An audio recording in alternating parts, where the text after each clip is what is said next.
the size of the market of the TAM for privacy within AI is going to grow so exponentially as AI usage grows. Like, it's unfathomable, like where the market size of this will be by 2028, 2030, 2035. It's going to be incredible. We're going to look back on these times and go, wow. I mean, yeah, even over the past couple months, I've seen so many companies popping up building privacy solutions for AI. It's kind of crazy to think how early we were last year in August when there was pretty much nobody building this. So yeah, we've been around for a while, and I think we're actually at the point where we have a product that's really good. And we've seen usage increasing slowly over time, and we really hope that we're banking on that this mobile application is going to accelerate the adoption of the product. And yeah, super excited for what's to come.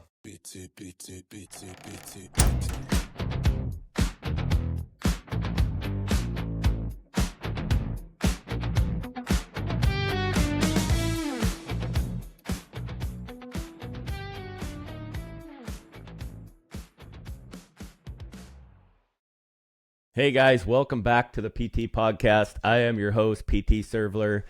Many of you guys know, I'm sure you've seen on my timeline, I have been adding agents to my construction company pretty aggressively to try to give me an edge in a very tough housing market. And it's been working.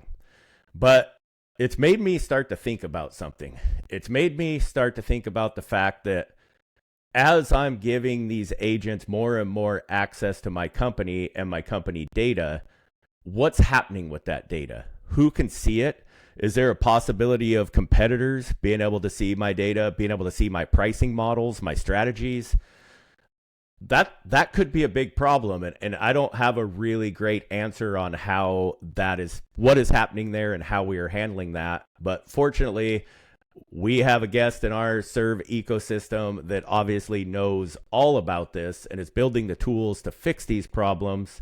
So I want to dive into exactly this conversation with Ghost Hash of Router. How you doing today, Ghost? Doing great. Dude, it's so hot in Germany right now. I'm visiting my family. It's like 35 degrees, and the cities and the infrastructure are not really made for this type of heat. Really? We don't have, I mean, the houses in and by themselves, yeah, but we don't have ACs and there's no pools, It's not like in the States. So you're just grinding it out, sweating it out. I mean, I'm inside the apartment and have the curtains locked so it doesn't get too hot in here. But yeah. Wow. So you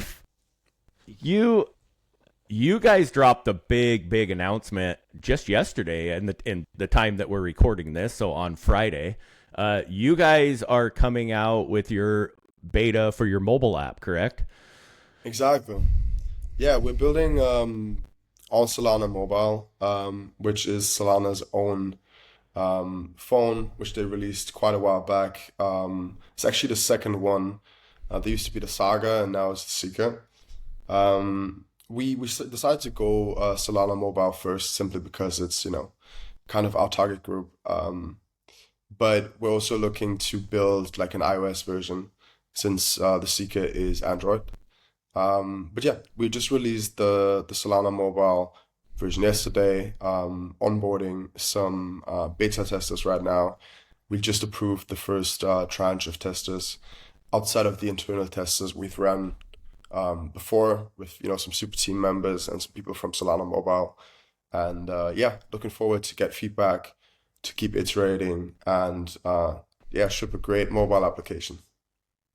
Right. Awesome. So to get our listeners caught up in case they aren't familiar with you and for Router, give me the quick 30-second elevator pitch on what Router does and why people need it. Well, we're building cryptographically private AI. I don't know if you ever think about the fact, I mean, you just mentioned it, that every single message you send to AI gets indexed by big tech, can be directly linked to your person or company, and will most likely be used for model training in the future.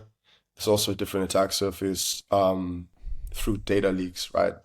we've been seeing databases by big tech of big tech companies compromised pretty much every week. So yeah, there's several attack surfaces, and we're trying to tackle this by implementing a system that combines cryptography and locally run LLMs. Gotcha. So walk me through this process then as you get beta users. So how does somebody apply for the beta, and what is going to be the process of them getting to use it? So you can sign up for our private beta on our website. It's solrouter.com/beta, literally. Um, Okay. you'll have to provide an email address, a wallet address for us to whitelist, and you can also add like an X handle. Obviously, we'll prioritize people who are active on Twitter as well. And then once you get approved, we'll send you a link to the APK, which is essentially sort of Solana Mobile's version of TestFlight. I don't know if you're familiar with TestFlight. It's like Apple's developer slash testing environment for applications. Okay. And yeah, then you can just download the app and access the app and try it out through your whitelisted wallet. Okay. Okay. And so what does that app do? Let's say for like a guy like me, so I'm implementing agents into my construction company. What what is the app going to do for a guy like me to help protect that data that I'm plugging into my systems? Well, the app in and by itself can't really help you running agents. It's more of a consumer app. Okay. It allows you to conduct private research, and there's some additional tools and features that you can use privately. So, number one is that we've integrated pay.sh, which is an agent to agent marketplace where the SolRouter agent you're controlling through the application can essentially pay through X402 for certain services, um, which is, advanced data APIs that gives you Yeah. like insight into institutional order books. Um, it's even some stuff like tipping people on X. It's just automated tasks that the agent can essentially access. And then Okay. additionally, we've integrated Umbra privacy, which is a confidential transaction protocol on top of Archeum. So you can actually, in natural language, swap tokens or transfer tokens privately directly through our application. Wow. Wow. We did see, I think it was big news in the crypto space this week where I think we're seeing Australia now put taxes on crypto from transferring tokens from wallet to wallet. We're seeing it in Illinois trying to pass the same thing in the United States. So would would the cryptography of SolRouter be able to encrypt those transactions to make it harder for those government agencies to track that type of thing? That's a Or very should we interesting answer question. that? Um, well, SolRouter would be the layer of where you can actually privately inquire about how to optimize your strategies in Gotcha. moving those funds securely. And then you could use privacy protocols like Umbra throughout technology, but there's some other ones as well, to transfer them um, to wallets where they can't be tracked anymore.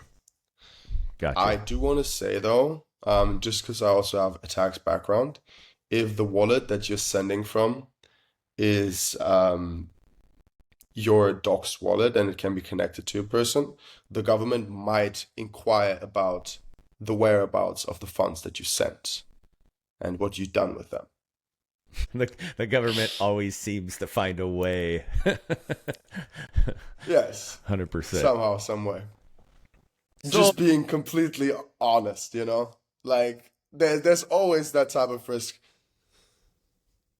They probably won't ask you about $100, but if you send $1 million somewhere and it's somehow linked to your person, they might ask like, what did you do with that money?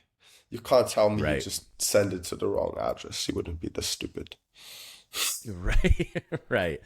Well, and that's like I said, I don't want to even I'm not trying to say, hey, this is the way we need to move money around without the government seeing. Like, not, I don't need, yeah, fair enough. Everybody knows the disclaimer that we need to drop there.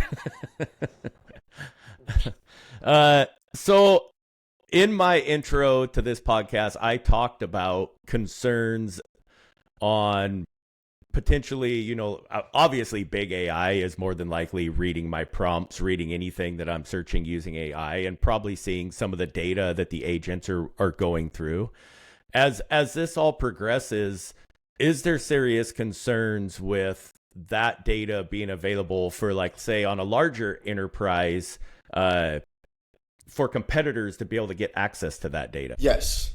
Um, as I mentioned before, there's several attack surfaces or several ways that this information could be revealed to your competitors. Number one is pretty simple because all the information you drop into Claude, right? Claude will retain a certain amount of that um, directly in their context. So then when your competitor uses the same agent framework, uses Claude as Okay. well, and inquires about the solution to the same problem that you've already solved, the agent might reveal this path that you have built previously and make it easier for your competitor to copy you. Wow. With when it comes to like data, like a customer data, etc., those are stored in Anthropic's database. So if there's any database leaks in the future, then this data will become exposed to the people that compromised the database and could potentially Right. be sold to third parties after, because that's usually what happens, right? Somebody Right. compromises the database and then tries to sell that data for a profit. Um, so yeah, these are like the immediate issues that you might face when using non-confidential AI projects. Because as we know, these large LLM providers now, I mean, they're losing money hand over fist, right? The pricing Yes, models that they've put out are not covering the bills, and they're going to have to find ways to maximize revenue to close that gap. And so that's one it of the factors, right? And then I didn't want to interrupt you there, but it's just such a crazy development, which happened recently with the US government essentially shutting down Fable 5 um, everywhere in the world. Not even everywhere in the world, for everyone except US citizens.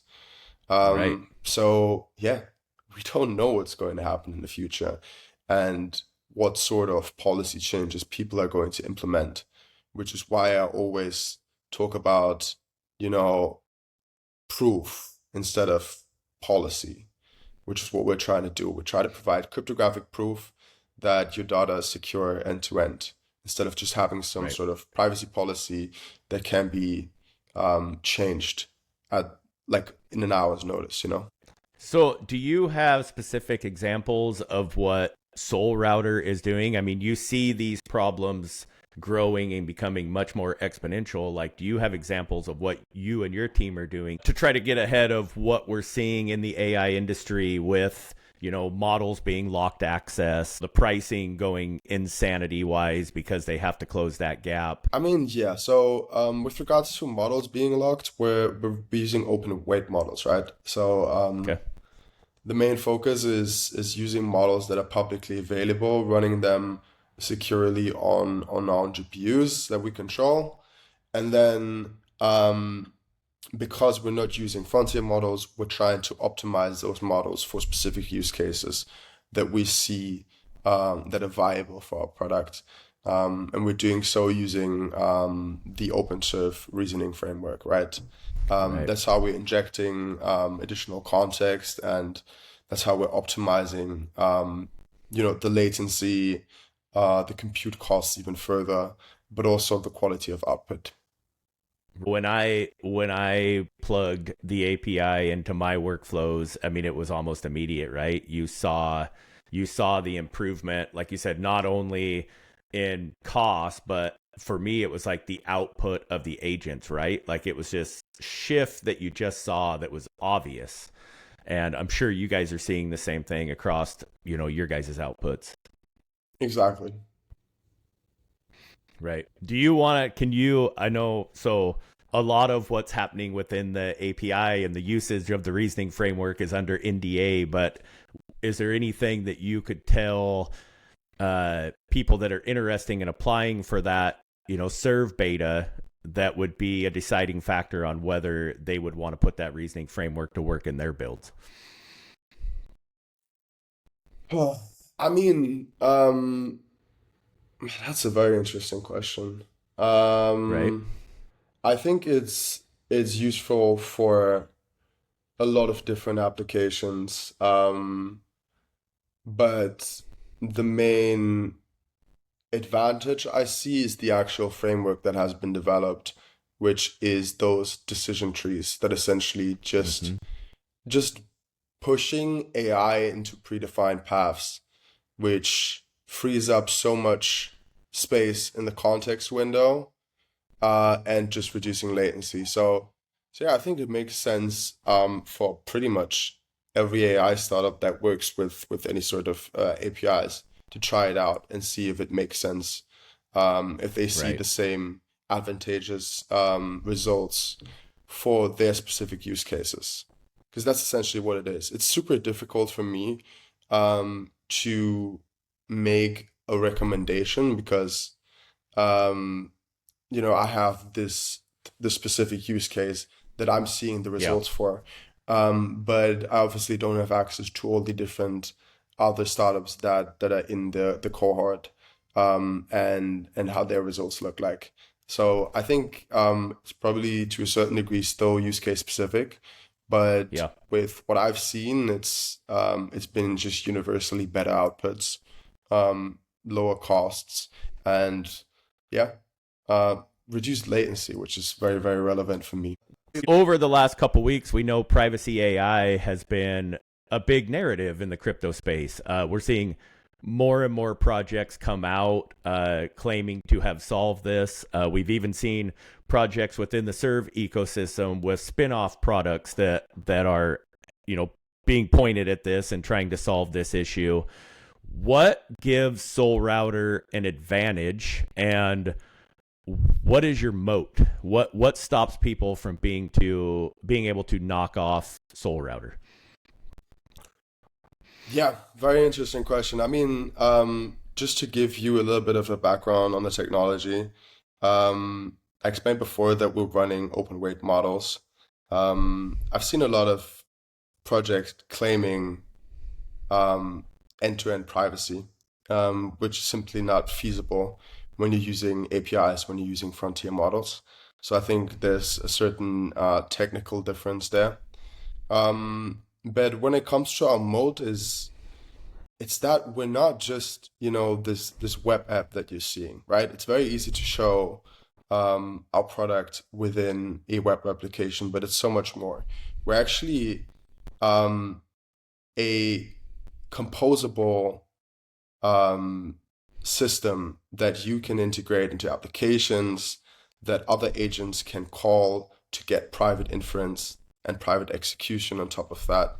And we're not trying to position us as, just a private version of ChatGPT. We're looking Right. to actually work with a bunch of different startups, and we're already doing that. Um, for example, recently we partnered up with Idle. We're looking to be so much more than just a chat app. We're actually building private AI on a bunch of different verticals. That would be a growth strategy, right? Like if you can get your stack pushed into, say, enterprise companies that are trying to use AI to run their workflows or to grow their business, the privacy sector there is massive because the competition levels are so high. I mean, everybody's in this same race right now to implement this. And there's, as I was saying in my prologue to this interview, was like there's risk associated with that, and Yes. protecting those, not only the prompts but the workflows, is massive. Exactly. that's another path we're going down at the moment. Um, we have this privacy AI stack, but um, there's enterprises that need custom workflows. Um, and we're talking to some enterprises right now, to essentially do sort of um, to essentially build workflows for them, custom workflows using the SolRouter stack, um, at scale, which would be, a little bit more complicated than just integrating our SDK, Yeah. because there's certain tools that they need to have integrated into their workflows. But yeah, that's something we're working on right now. Just incorporated router labs, to essentially take care of that. But as with everything, the revenue being generated will directly flow into router, and Right. everybody who's in the project, who's been with us from day one is going to benefit from that. Can you give us some, like, a little bit of insight on what these companies are coming to you and what they're wanting you guys to build for them, as far as what's the problems they're seeing and why are they coming to you to fix it, I guess, to make it simpler. I can't name any of the enterprise we're working with Right. yet, but Right. it's what I'm seeing is that a lot of big companies have completely banned any sort of AI usage, Yeah. um, for their employees because, the sensitive customer data, um, and there's just been too many examples of this being misused, Right. or exploited.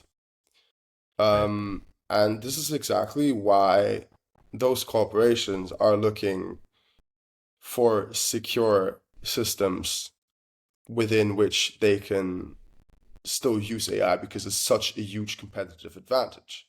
This is my big worry.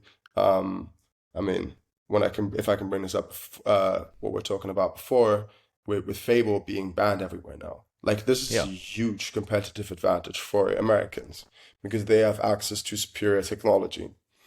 Um, and it's the same situation for all these corporations. They're essentially sitting on the sidelines, not being able to use AI, and or essentially exposing themselves to a huge amount of risk. Mm-hmm. And what we're doing is we're talking to them. We're looking at specific integrations that they need within their company, things that go beyond just, conversing with AI. We have a bunch of integrations. We have a bunch of skills specifically tailored for crypto companies. So Mm-hmm. that's obviously a natural fit, but we also want to go beyond that. There's so many like restricted industries, such as healthcare, or just in general corporate businesses that need specific implementations, which would mean that we would help them develop those workflows, make them private end to end, and connect them to the specific databases that they need to be connected to. Um, and help the employees to work with AI privately, successfully, and just keep doing that work, keep doing what they're doing. Right. Yeah, that's one of the things that really excites me about router and about privacy, right? Is that this market potential is going to be massive in the next couple years. I mean, we're going to see, I think, exponential growth on how much money and how much effort large enterprise and then working its way down to smaller companies are going to put towards privacy within their AI stacks. And I'm sure you feel the same 100%. way. Like, yeah. 100%. And um, I think I mentioned this company to you before, Compute. They're like essentially exploring solutions for running models, locally, because I mean, if we are all able to run models locally on our devices, that would be the optimal case for privacy. Not Right. everybody is able to do that. I think large corporations will eventually have their own like data centers, and they will run their own models. But obviously, not every like small or medium-sized enterprise will be Yeah. able to do so whatsoever. They also don't have the capacity, they don't have the tech department to do so. And I think that's where we're going to see a lot of adoption in the coming, months and the coming years. It's an exciting field. I mean, AI in itself is exciting, but then you're going to have all of these little, subcategories of AI that are going to, parts of those are going to be explosive. And I believe that the router token is a good way to get exposure to that. Uh, how do you see? I mean, what is your? So you guys have released the beta for this new app, and how do you see the growth of that over the next, say, 1 to 3 months? What's your roadmap for that? What's your plan for that? And what are you guys most excited about with that app? So it's a very, very simple distribution strategy. For now, we want to make sure that the application works, that we've tested every single edge case that we need to. And then once we have, tested enough, and once we're sure that everything is ready for the actual rollout, we're going to roll it out on the Solana mobile app store and essentially give, you know, I'm not sure how many how many Seeker phones are out there, but it has to be at Right. least 100,000. Yeah. So essentially a huge crowd of crypto native, privacy conscious people are going to get Yes. access to the product directly through the App Store. Um, so yeah, that's what I'm super excited about. Just, Yeah. you have to keep it somewhat slow. You have to make sure everything is working and is stress tested at scale before rolling it out there.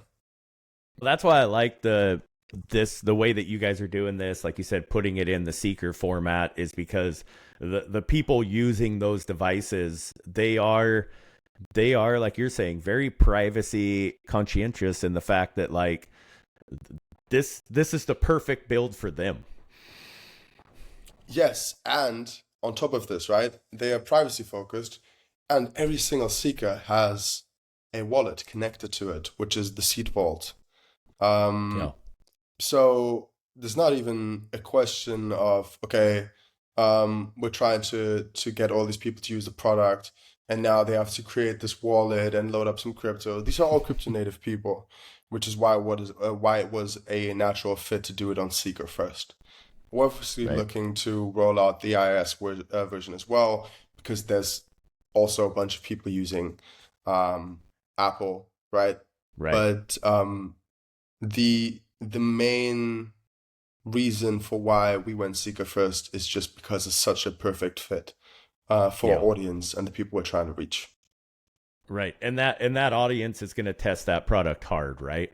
You're going to get Exactly. direct feedback, and the feedback you're going to receive from that audience is going to be massive on your guys' ability to adjust and make changes to take it to the next level.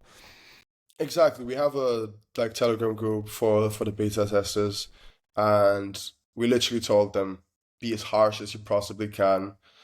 Tell us now, so we can make the changes, and you guys can actually help us shape the product into something great.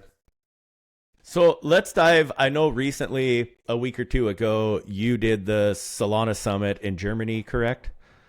Yes, in Berlin. Yeah.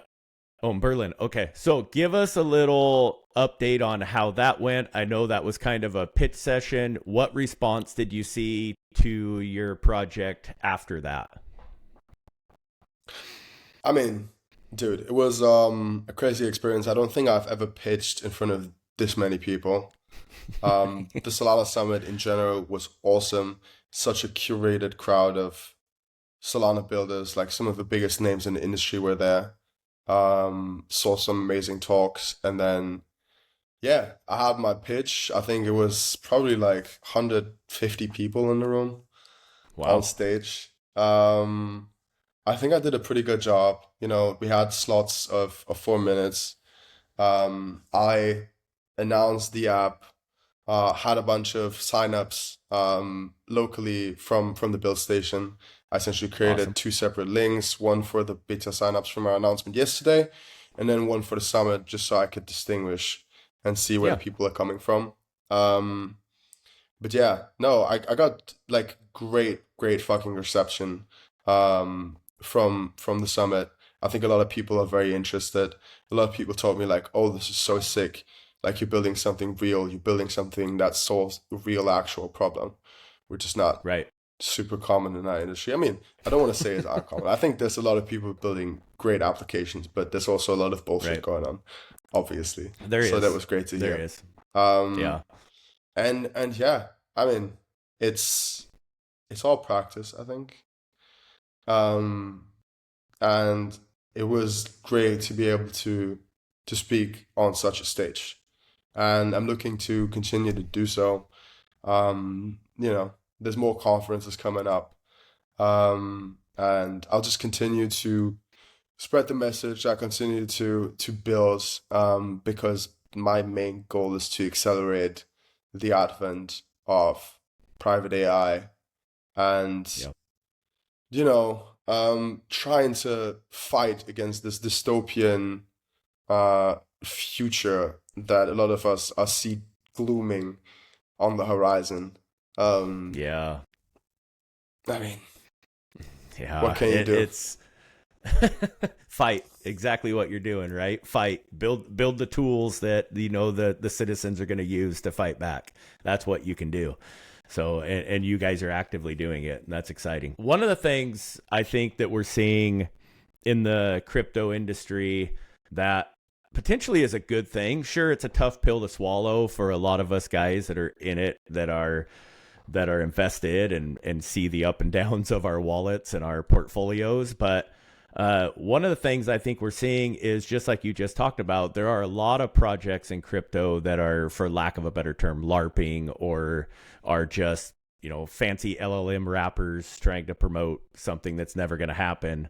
It's exciting to see companies like, for me, Serve, or companies like Router, that through all of this downturn, all of this tough crypto market, continue to build. What is it that keeps you guys going? How much do you pay attention to the overall market sentiment, and how much does that affect what you're doing on a day to day? It doesn't affect what I do on a day to day whatsoever.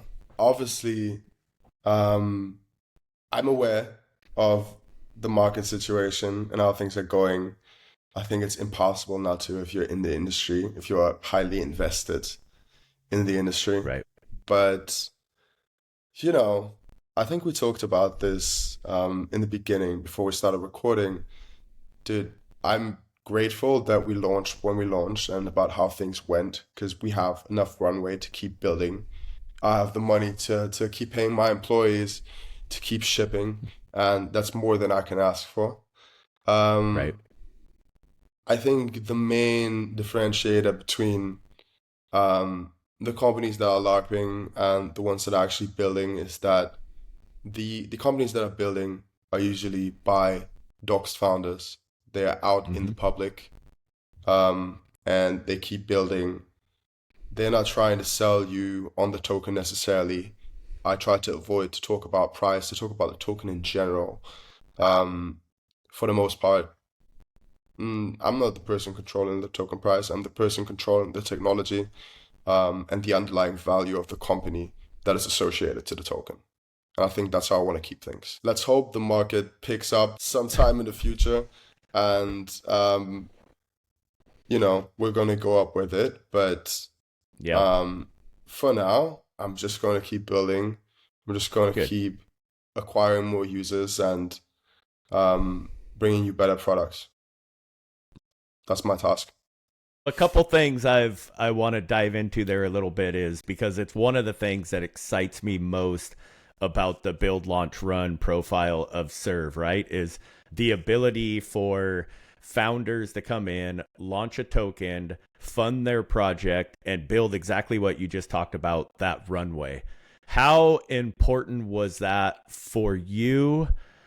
And how how massive of a tool was the Serve Launchpad for you to be where you are right now with, I mean, what did that, I know that after launch you were able to hire some employees, like talk about the experience of that launch and how it just accelerated your growth and why it was so important to where you are right now. I mean, there's different launchpads out in the market. I think the major advantage of launching with the guys from Serve were the guys and the advice that I've received by being part of the ecosystem, right?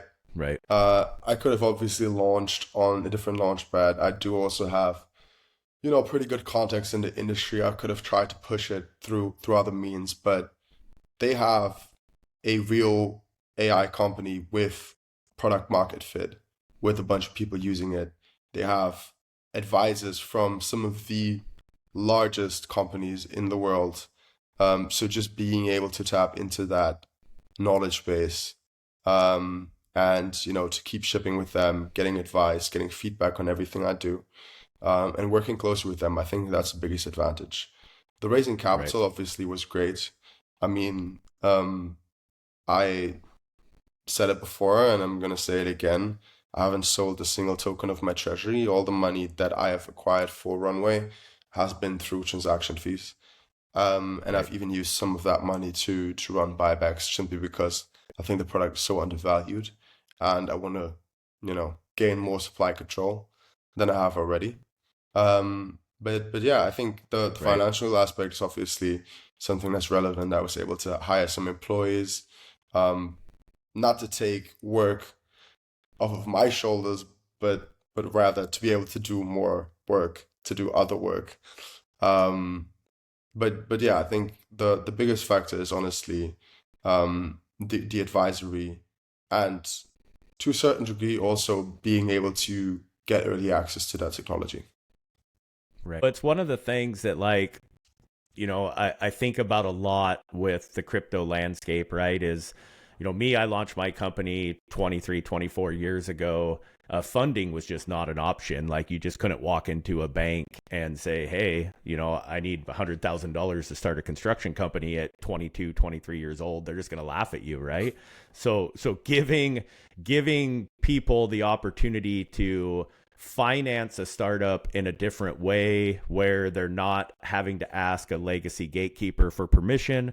They're not being extrapolated with stress from having a massive loan is just such an amazing tool that, that crypto brings to the environment. And I think that's why when this whole bear market is really, you get on X and the focus is just so negative and so tired. It's like you guys aren't Yeah, looking ahead to see really what crypto is building, right? Like this enterprise to be able to launch I real think business is I think there's a caveat to this, right? Like obviously you don't right. have the level of stress that you would have from an actual loan, but Mm-hmm. you do have a lot of people, that are invested in a token, um, Yeah. that are, constantly asking you what you're doing, and you want to be able to answer every single one of them, but it's simply Yes. impossible. There's also, Right. a lot of people in the industry are very focused on the price, on the market cap. Yeah. And as a founder, to stay, confident and keep building and keep your focus on the right and important things, you sometimes just need to completely detach yourself from those things. Yeah. So there are downsides of this approach of doing things, but you know, there's downsides to everything, and I'm grateful that I am where I'm at. Yeah. So I don't want to Yeah. complain. I I just wanted to mention that because it's a very relevant and very real factor. Yes, for sure, for sure. I mean, I'm in a community chat. I see it. So, and I'm Yeah, not looking at it from a founder aspect, and I know how tired it can make me sometimes seeing the same questions over and over. right. So I totally can understand where it would come from on a founder side, but at the same time you could almost spin that to a positivity side, like these guys are take it for what it's worth and their They care. approach they care, right? Yeah, And their yeah, approach is probably not always the best. I mean, let's be honest. If you're running a community of 1,000, 3,000, 10,000 people, you have that many personalities. And yeah. most of them aren't going to mesh with you. Like, You let's know, be honest. we have this saying in Germany. I think the correct translation would be too many chefs ruin the soup. Right. Um, Too many people contributing, let's say not too many people contributing, too many people affecting the vision and direction of a company are Right. going to steer the company into ruin. It's Yeah. not going to lead anywhere. There's some great insights that I've gained through members of the community, Yeah. through people who are highly invested in the company that have been able to give me some really good advice. And there's a lot of bullshit in bad English that I've received, and a lot of negative comments as well. But that's just how it is. And I think with time, I'm learning to get better at filtering, Yeah. the positive feedback from the noise. I've probably blocked around 1,000 people on Telegram that came with some weird and fishy inquiries, but I've Yeah. also probably talked to at least 20, 30 people who gave me very good advice. So I think that's just how things are, and we can't change that. Being a No. founder, being public about it, and being on social media just exposes you to these kinds of things. Yeah. Um, and you gotta live with it. Yeah. No, it's a very similar conversation I just had where you just have to sort through all of the rocks to find the diamond, right? There's Yeah, diamonds in there. There's community members that are going to pop up that are going to shape the vision and the path of your community and your token, maybe for years to come. But yeah, you just have to find those guys, and they usually remember the diamond is the shiniest. So when you shine a light on the community, those diamonds tend to show up and sparkle. So yeah, absolutely. Like there's so many people that I remember by name, and I can filter through the group pretty well at this point. And I'm so glad I have so many great long-time supporters that essentially have been, with the project, supporting every tweet, supporting every announcement from the start. So from even right. pre-launch, like, um, you know, those are the best type of people. Yeah. Um, and yeah, I'm grateful for where I'm at, and the community I've been able to build Yeah. around the Right. project. So Right. 100%. 100%. And that's what I said, like, building through this downtime, through this bear market, and then seeing a founder like you, what you're doing, trying to do, run the buybacks you can with available capital, and showing your holders that, hey, not only are we building through this and trying to push the project farther and farther, but we're putting our money where our mouth is. We believe we are undervalued. We believe that the market is not seeing the true potential of Router, and so we're going to stack the token, like, ourselves. We exactly. want this treasury. Like, that's a big deal. Like, most projects aren't doing that. I mean, you know, um, as I said, I put my money where my mouth is. And with the spike that we had, I've been able to, build quite a decent treasury just of transaction fees and the algorithmic Good. fundraising. Um, so, you know, Yeah. at these prices, I'm just going to Right. keep accumulating, and DCAing and building the Right. treasury. Right. And that's what we want as token holders, right? Like, we want a founder that believes in himself, that believes in the project that he's building, and is going to do all means necessary to push it forward.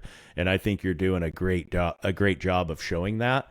For me, like I've said, like most people know, like, I don't invest in the ecosystem projects just because I've held my entire investment to serve. Uh, it's something that I do for me ethically. I'm interviewing founders. I'm, trying to give them a platform to be able to talk about their projects, to promote their projects. And I just have chosen to, to be honest and fair that I don't do that. But what I can say is seeing where Router was at the $6 million market cap and seeing where you guys are now, like the product itself is better. The project itself is better than it was then, 2 weeks ago. So the disconnect between token valuation and the project itself to me is obvious, because I thought at 6 million that the valuation was low. And now we get down here where we're under a million. Come on, guys. Like Exactly. And these are also bear markets. Bear markets are for builders, and bear markets are the places where you find asymmetric opportunities. yeah. When you just, when you're still building, when you're still in the ecosystem. So yeah, I think we're just going to continue to do what we do. We're going to continue to improve on the products that we're building, and all in due time. That's all I can say. Right. And for me guys, like what I will say, like I've built relationships with all of the founders in the ecosystem, and I think they're all building great projects that they're all passionate about. But I mean, Router is the one for me. Like you're talking about asymmetric upside, like we just talked about it in this podcast. The size of the market of the TAM for privacy within AI is going to grow so exponentially as AI usage grows. Like it's unfathomable, like where the market size of this will be by 2028, 2030, 2035. It's going to be incredible. We're going to look back on these times and go, wow. I mean, yeah, even over the past couple months, I've seen so many companies popping up, building privacy solutions for AI. It's kind of Right. crazy to think how early we were last year in August, um, when there was pretty much nobody building this. Right. So yeah, we've been around for a while, and I think we're actually at the point where we have a product that's really good. Um, and we've seen usage increasing slowly over time, and we really hope that we're banking on that this mobile application is going to accelerate the adoption of the product. And yeah, super excited for what's to come. Awesome. Well, I've enjoyed watching your ride, Ghost, and I'm super excited for where you guys are taking this in the next 3 to 12 months. I think the opportunity here for Router to make an impact on AI and privacy within AI is massive, and I think you guys are tooled up perfectly to do that. Yes, sir. So, is there anything else that you would like to drop on the Serve community or your community before we wrap this thing up? I know we have a weekend here and you want to get out to the beaches and enjoy that sunshine. So, No beach is where I'm at right now, unfortunately. I'm not in Portugal. I'm not in Portugal. I'm in my hometown right now in Germany. There's some lakes, but oh, I think they are very populated right now. If there's anything I want to say to the surf community, go check out our mobile app. okay. Sign up, go through solrouter.com/beta and sign up. You guys are early. I would love for you guys to get your feedback and check out the product. And for those of you who have like an iPhone, we're gonna ship the iOS version soon. It's already in the works. Awesome. I can't wait. I know once that comes out, I'm gonna be in your DM saying, "Give me." You'll be the first one to see it. Don't worry about it. Gotcha. All right, Ghost. If you're good, I'm good. Like I said, the future looks bright. Yeah. Excited for what you're bringing to the world, and congratulations on the launch of Router, the success you guys have had in the first month or two here, and look forward to having you back every so often to keep us, up to date on what you got going on. Awesome. Yeah, thanks for taking the time again. It's always great to chat with you. Um, you're kind of like the microphone to the surf community. And yeah, always great to chat. Yeah, that's what I'm trying to be, right? I mean, I just like I said, I get excited to see people building things that have an impact on the world, and just want to be a platform for that to be broadcast to people so that they can make decisions on, who they want to bet on and who they don't. So the chips fall where they may. The chips fall where they may, all in due Right. time. Yep. So, all right. Well, we will catch up with Ghost here in probably another month or two, and get an update on that app. I'm sure it's going to be a banger.